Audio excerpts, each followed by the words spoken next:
You're listening to Paranormal Optimist. My name is Stephanie, and in this podcast, we dissect paranormal topics from the perspective of skeptics, believers, and everyone in between.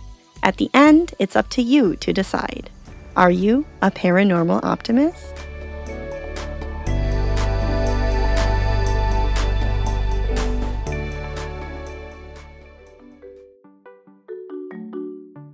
Welcome back to Paranormal Optimist. Thank you so much for your patience during my short hiatus. I think I took about a month off, maybe more. But long story short, I'm just a toxic workaholic. I'm a textbook workaholic. I took on too much and it finally caught up to me. I experienced some extreme burnout. I'm sure you've been there before. But now that things are starting to chill, I'm back with the weird and the wonderful. Before we dive in, let me get to some reminders because it's actually been a while. So if you want to learn more about Paranormal Optimist, take a look at the episode description. There you can find where to follow the show, all the different places you can listen if you want to share the show with a friend, and you can also take a look at all the sources I cite in each episode. If you have an episode suggestion, a paranormal story to share, or if you'd like to participate in a future episode, send me an email at paranormaloptimist@gmail.com. And if you already sent me a request to collaborate, I am catching up on those emails now. I know I had a couple, so that's exciting. For today's episode, I thought we could tackle this really familiar household name for the UFO enthusiasts among us, and that is Bob Lazar, the famous UFO whistleblower from 1989. This is the man who claimed to work for a secret government facility associated with Area 51, and his job was to reverse engineer alien technology. So what is my bias on this topic? I'll start by saying that I wanted to believe Bob Lazar, but I honestly had no idea what to expect when I decided to start researching his claims. I think by and large, I never really put enough thought into Bob Lazar's story. I was too young to have cared when he first burst on the scene, and then by the time I was old enough, the sensationalism had already done its work. The X-Files was already a thing, and it was really easy to believe a story like this. I've said this before.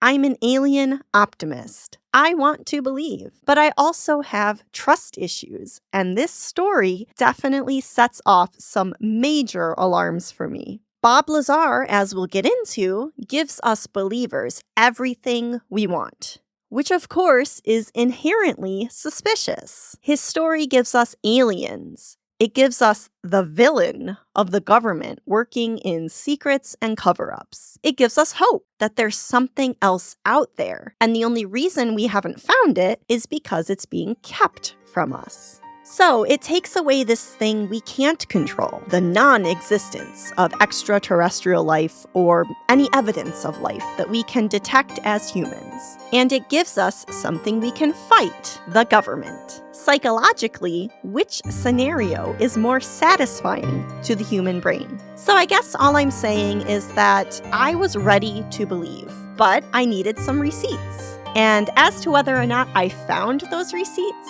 keep listening.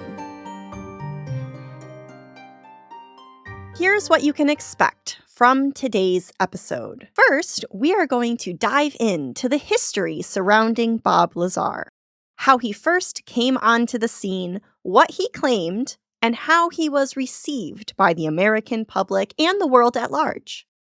Next, we discuss the many problems associated with Lazar's story and how that builds a body of evidence leaned on by those who do not believe.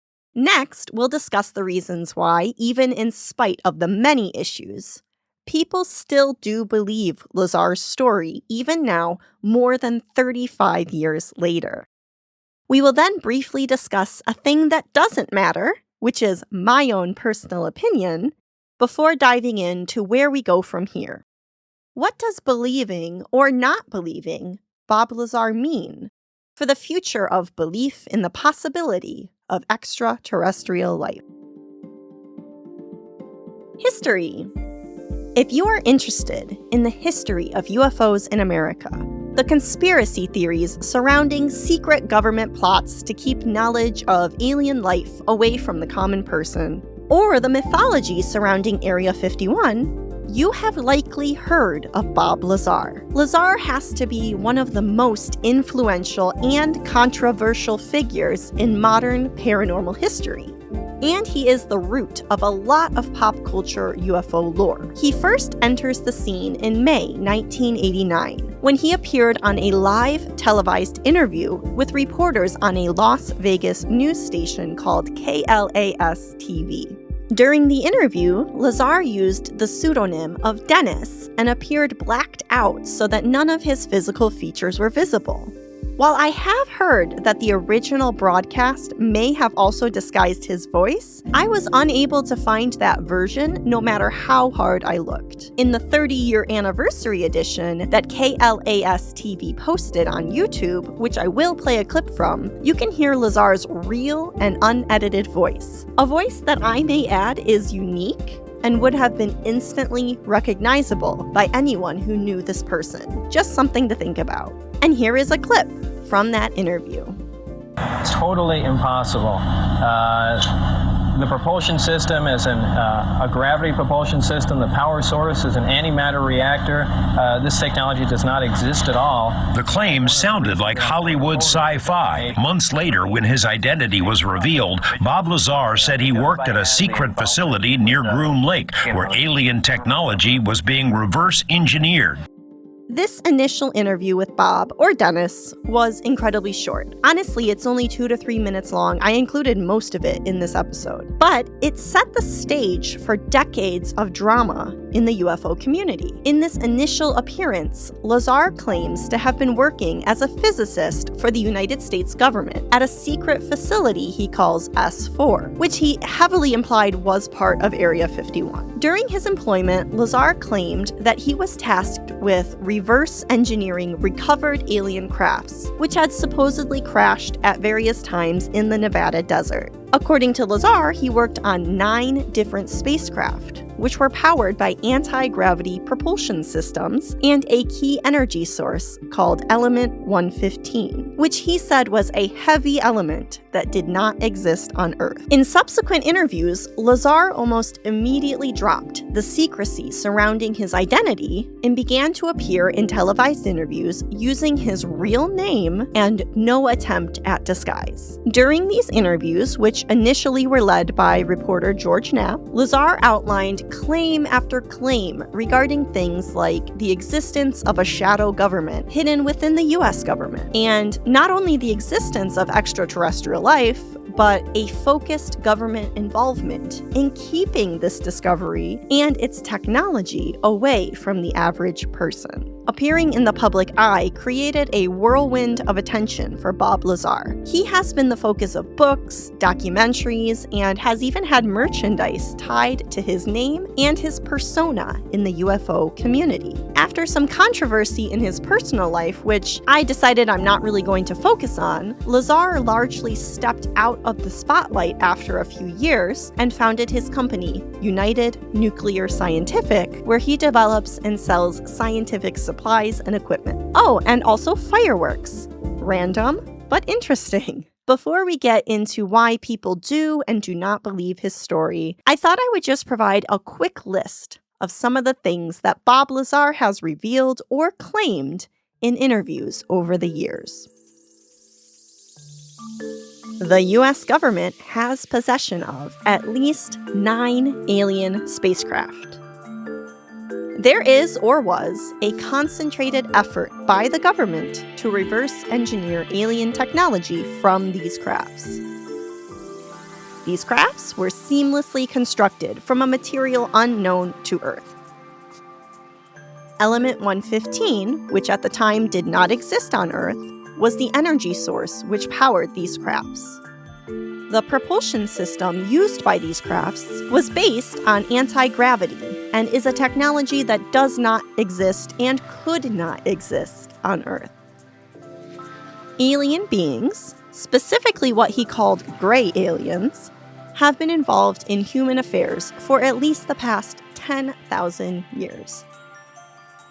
The S4 facility used biometric identification systems that were unknown to the American public, systems which scanned an employee's bone structure to grant them access. Lastly, he did reveal many other details over the years, but his major argument has always been that there have been deliberate, malicious, and covert actions by the government to keep this information hidden. Actions which he states have endangered and threatened his life multiple times. Though he has largely stepped out of the public eye, every few years he emerges again in some documentary or some interview to remind people of what he saw and what he learned in the desert of Nevada. Why not to believe? Unfortunately, there are many problems associated with Bob Lazar's story. Problems that can make it difficult to believe some of his more extraordinary claims. Problems that actually make it quite difficult to believe anything he says about himself, his experiences, and whatever the heck the United States' involvement is or was with extraterrestrial life. Believe me, this section was not fun for me to research. It was a major bummer. Educational background. A major aspect of Bob Lazar's story is his educational background, which made him a desirable candidate for the work he claims to have been involved in at S4. According to Lazar, he holds a master's degree in physics from MIT and another master's degree in electronics from Caltech. When prompted, however, Bob Lazar cannot prove he attended either university and apparently cannot even produce the diplomas that he certainly would have been given upon graduation. In an excerpt from Stanton Friedman's book, UFOs, Real or Imagined, A Scientific Investigation, the author did some research into Bob Lazar's educational background. Long story short, for the optimist among us, his findings were a real bummer. Here is a direct quote.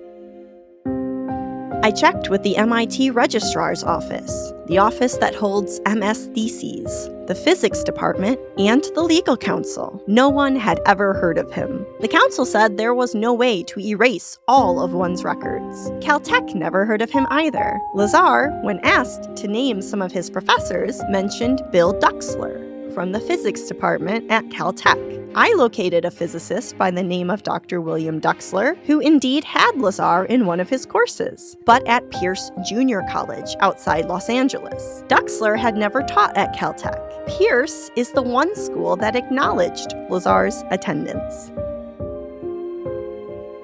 So, just to review, there is no evidence that Lazar attended either of the schools he has listed in his professional background. The fact that he named Dr. Duxler specifically as a past professor proves that he actually attended a different school, a junior college, which could not have awarded him the degrees that he claims to have earned. Also, unlike MIT and Caltech, Pierce Junior College does acknowledge that Lazar was a student there, backing up the connection between him and the professor that he named. Even George Knapp, one of Lazar's greatest supporters and arguably one of the people who benefited from his story, admits that he was never able to find any evidence to back up his claimed educational background. I'll give Lazar's counter-argument to this point and a few others later on, but for now, let's focus on another flaw in his story.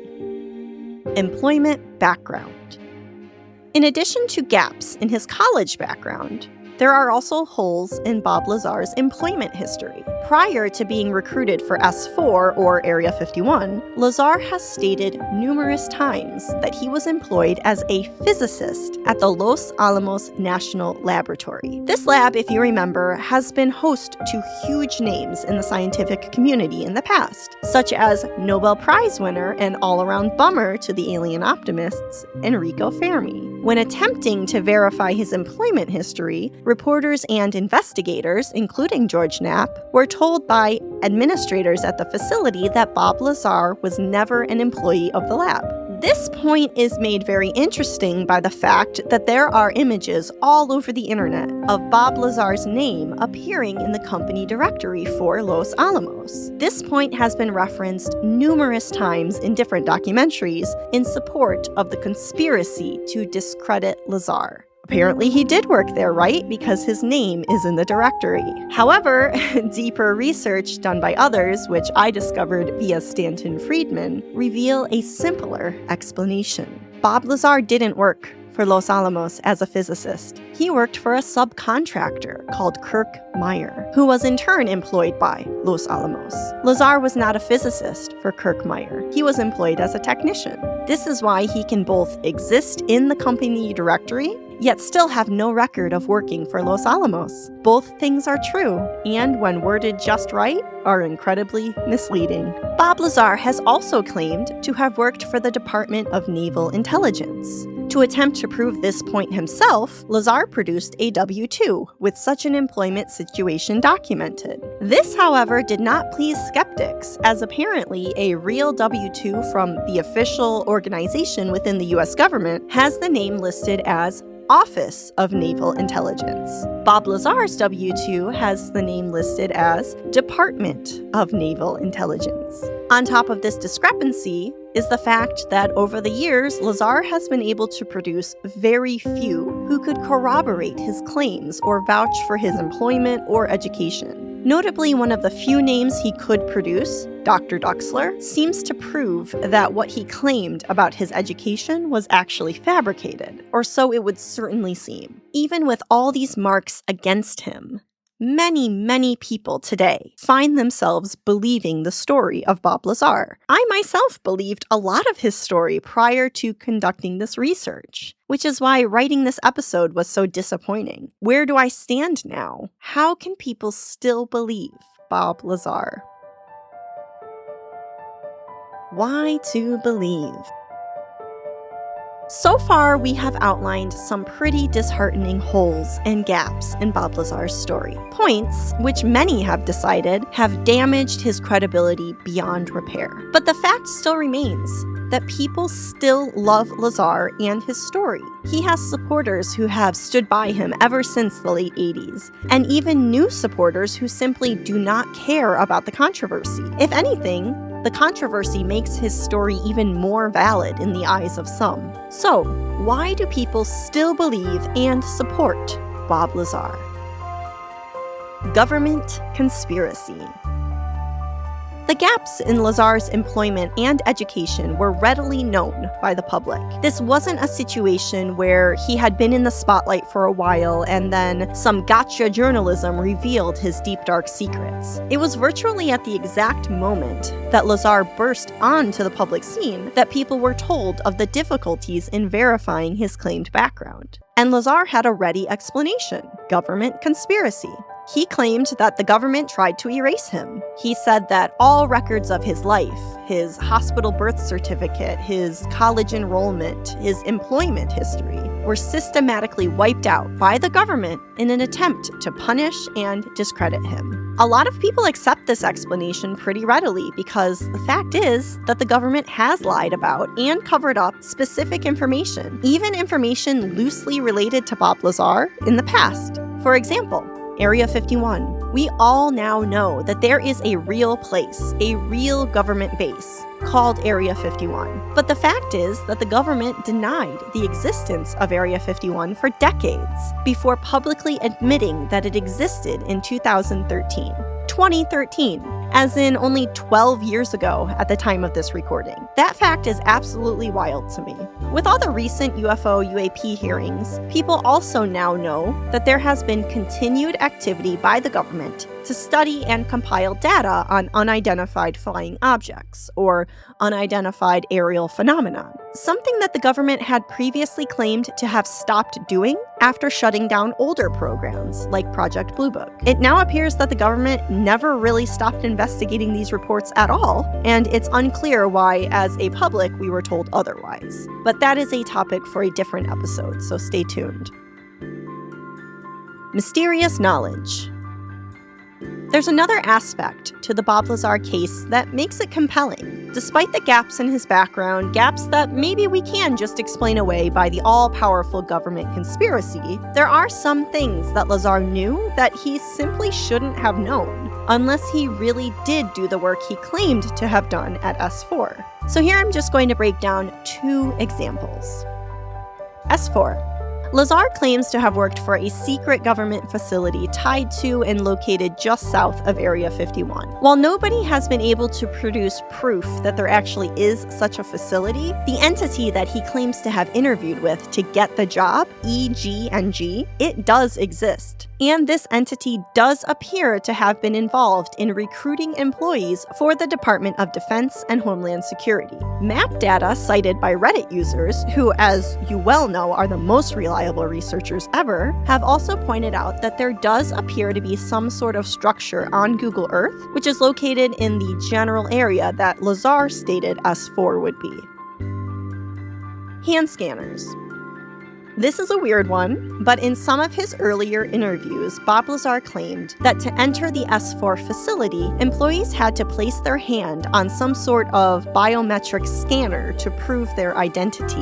What he described, however, was not what we would typically imagine for a biometric scanner. It wasn't like our fingerprint scanners today, or even the technology that we sometimes see in old sci-fi, where you'd place your hand on a screen and a line of light would move up and down and somehow identify you. What he described was this strange array of metal lines protruding from a horizontal surface. He claimed that he would place his hand on the lines and it would measure the bones of his fingers. Oddly enough, the government did eventually disclose in a subsequent wave of declassified information that they did use scanners like this at classified government facilities. There are even pictures of these devices online, and they look exactly how Lazar described them. So, knowing 2 things, or 1.5 things maybe in this case, doesn't prove anything. But it is kind of strange, and maybe there is something I missed in my research, some sort of obvious lie that explains everything. Unfortunately, that's always possible, so if you find it, please send it my way. Miscellaneous. I don't typically include a section for, quote, random other shit in my episodes, but with Bob Lazar, it seems like it might be useful. There are just a lot of other small reasons why this man's story persists, even over 35 years later. While researching this topic, I watched a couple of documentaries on Lazar, read some articles, dug up some of his old interviews from the 80s and 90s that were televised, and this led me to the comments section on places like YouTube and Reddit, which usually are places I try to avoid, but I actually found some interesting points about why people believe and trust Lazar. He admits to not knowing things.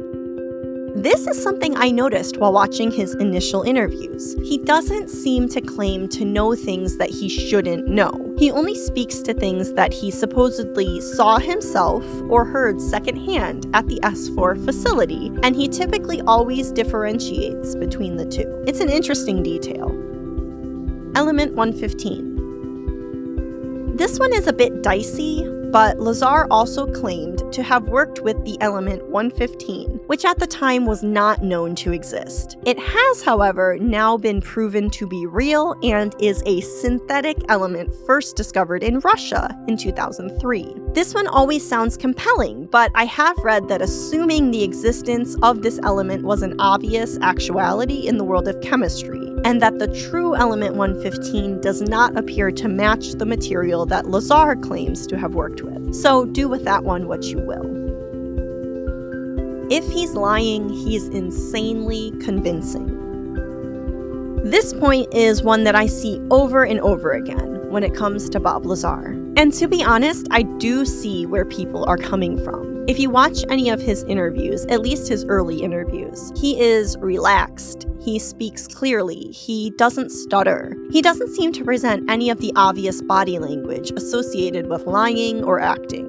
He also has apparently undergone somewhere around 5 polygraph tests and has passed each of them without presenting any indication of deceit. A detail which I have read and heard in different documentaries and in different places online, but I wasn't really able to find any proof of this. This is a point that I find to be really compelling, but again, do with it what you will. There's a lot of disagreement with about whether or not we should trust these types of tests at all, and it's also really hard to prove that he actually did ever take these tests. It is something that's closely associated with his lore, but again, how can I prove that he actually took these tests? So what do I believe? I started off this episode by saying that I had no idea what I believed. Essentially, I want to believe. I want to believe what Bob Lazar claims because what he claims is exactly what I want to be true. It's a shortcut. Aliens are already here, and they have been for decades, maybe even centuries. It protects me from the gnawing reality that extraterrestrial life is certainly real, but will not be discovered in my lifetime.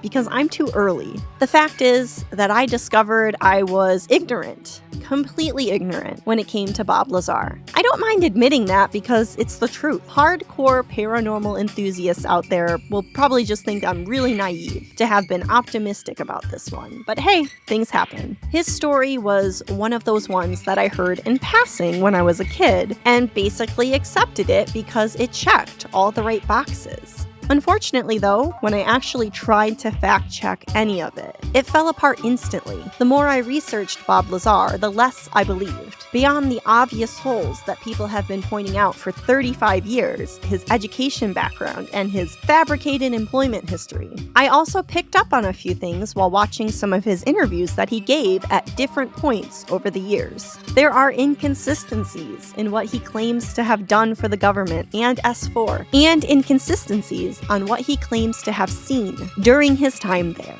In the most recent documentary that I'm aware of, Bob Lazar, Area 51 and Flying Saucers, which released in 2018, there is a clip from an early interview where Lazar states that he witnessed alien cadavers being pulled from recovered craft. Cadavers that were small in stature, like the size of a child. In a later clip recorded in 2017, Lazar explicitly states that he never saw any aliens in his time at S4. These two clips existed in completely different parts of the documentary, and it was my impression that the producer and director of the documentary was unaware of this apparently accidentally revealed discrepancy. I actually went back to each clip and re-listened to make sure I heard correctly, because there was no context or emphasis at all on these points. The only reference I found online was one single Reddit user who also noticed the same thing. Apparently, over the years, there have been other discrepancies like this, which have been pointed out to Lazar. In the 2017 interviews, he has lost some of the easy confidence he had in his old interviews and appears increasingly frustrated.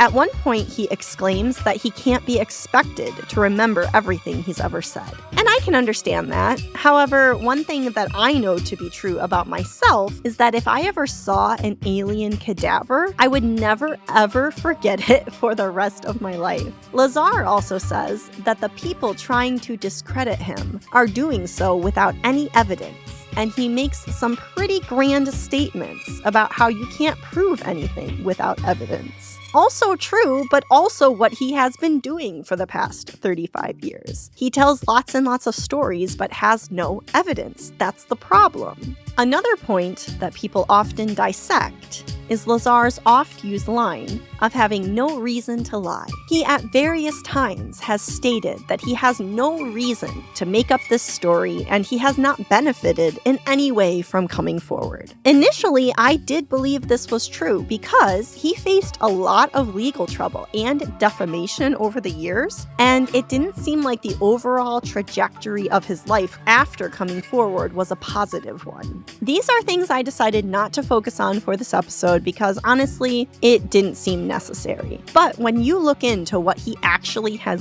gained from going public with this information, there is some evidence that suggests that he may have been paid for some of his media appearances. He was certainly paid for book sales and for documentaries and film rights. While Lazar's financial situation is not public knowledge, I did see some estimates online that indicated that he may have received significant revenue from these channels over the years. So what do I believe?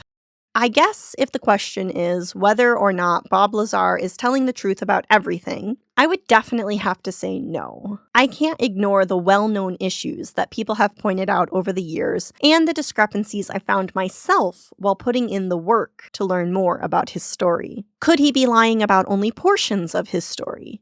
Sure, I could see a world where that's a possibility, but I would wonder why he would consistently lie about some things and not others for over 35 years. Is it possible that he really is a victim of a grand government cover-up that neatly erases most of the problems with his story? I guess that is what most of his supporters today do believe. We already know that governments all over the world lie to their people for various strategic reasons all throughout history. But for me, it just doesn't click anymore, and maybe that's the point. As always, though, my opinion doesn't matter. I'm certainly not here to convince anyone that Bob Lazar is telling the truth, but I'm also not here to prove that he's lying, even if I think he might be. Just please come to your own conclusions and let me know what you think.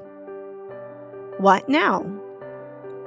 So let's just assume that we are saying that Bob Lazar is lying. Actually, no, let's not say he's lying. Let's just say that we don't believe the story and leave it at that. What does that mean for our UFO lore that we have collected since 1989? How much of it do we need to throw out, and what are we left with? Also, should our opinion of Bob Lazar or his story shape how we view other whistleblowers who have come forward? Something that has been of definite interest in recent years. So when I first started diving into Bob Lazar's story, my main fear was that if it wasn't true, then we lose every compelling detail that we have ever uncovered about UFOs. Associated with that, of course, is that undying narrative of government cover-ups, which has worked so perfectly at explaining away the lack of evidence and has made it easier for us to believe.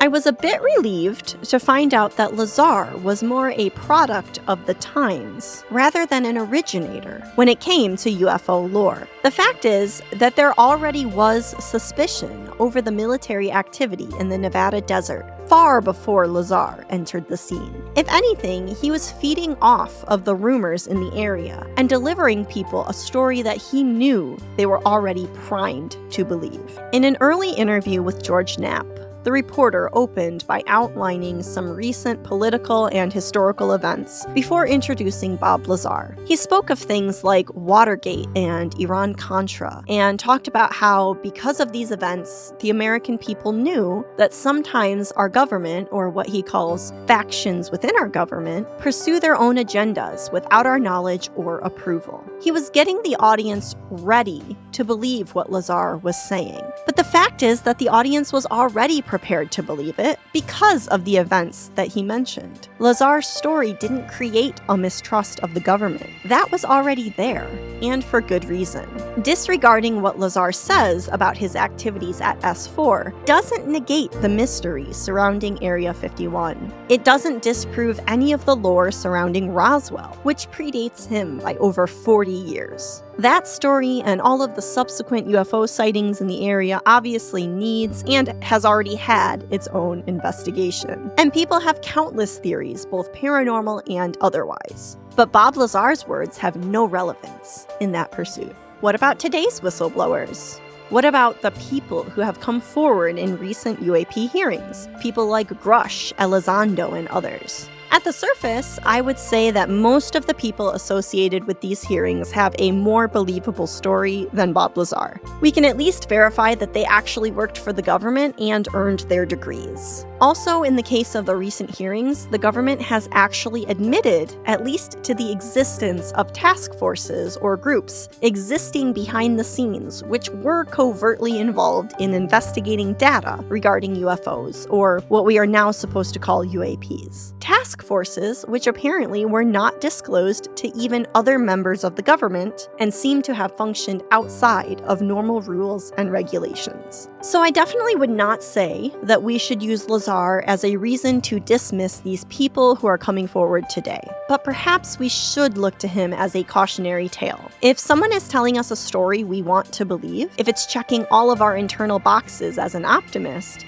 we need to be suspicious. What do they have to gain from coming forward? Do they have a book deal now? Do they have a show on the History Channel? Are they financially profiting from coming forward? Does their story change over time? Do they have any evidence? Right now, it's an exciting time to be an alien optimist, but we have to make sure that we don't lose the plot and miss the details that would help us answer all of these questions. So today we explored the story and legacy of Bob Lazar from several angles. We looked back at how he first entered the public eye, the claims he made, and how people reacted to him. We also examined the major inconsistencies and credibility issues that skeptics point to when it comes to believing his story. Next, we examined what keeps this story alive, and why some remain convinced even decades later. From there, we touched briefly on my own perspective, and ended by considering what this debate means for broader conversations about UFOs, extraterrestrial life, and the future of belief. As always, do not take my opinions as fact. Do your own research, come to your own conclusions. But hey, let me know what you find, because I am always ready to be wrong.